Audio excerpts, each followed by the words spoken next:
Thousands of people continue to run away from Sudan as the number of people who die each day increases. About 10,000 people have reportedly entered neighboring countries including Egypt, Eritrea, Ethiopia, and South Sudan. European countries like UK, Germany, and France have airlifted more than 5,000 of their citizens and diplomats out of Sudan. Although the US is yet to evacuate its citizens, it has airlifted embassy staff out of Sudan by helicopters. What's crazy about this war is that no country has invaded Sudan. Instead, Sudan is fighting itself with two factions of the Sudanese military attacking and killing each other. But for what? Well, many people believe the US and Russia is fighting a proxy war in Sudan, as Russia has finalized a deal with Sudan to build a Russian naval base in Sudan's Red Sea coast. And the US is not happy about it. So the question is US and Russia actually behind this, or the Sudanese military is just hungry for power?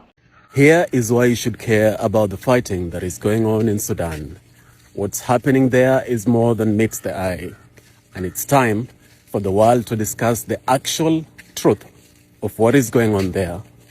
America and Russia are at it again, just as they did 60 years ago during the Cold War, when they fought proxy wars right in Africa, leading to the death of thousands of innocent Africans.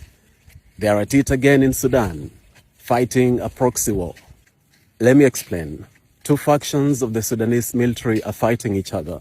One of them is led by Lieutenant General Mohammed Hamdan, head of the paramilitary group known as Rapid Support Forces. The other faction is led by the Sudanese Army Chief, General Abdel Fattah al-Burhan. So why are they fighting? This is where Russia and USA come into the picture. You see, in the last couple of months, Russia has finalized a deal with Sudan to establish Russia's naval base in Sudan's Red Sea coast.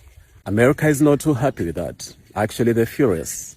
America's ambassador to Sudan, John Godfrey, expressly warned Sudan not to seal that deal with Russia, but they're going ahead and doing just that. And so when the paramilitary unit began fighting the other faction of the army, that wasn't happening in a vacuum. The big problem is that you're not going to hear this in the mainstream media. Neither are you going to hear a lot of African governments voicing this, which is very unfortunate because Africa must learn to speak its truth and stand on this truth, because truth will set you free. So it is left to the African people, we the African people, to speak this truth and tell America and Russia to get off Africa, to get their hands off Africa. The days of the Cold War, the days of the shenanigans of the Cold War are completely over, and they cannot fight proxy wars in Africa at the expense of innocent African lives. That has to stop. The fighting in Sudan must stop. The puppet masters must stop their evil, diabolic games.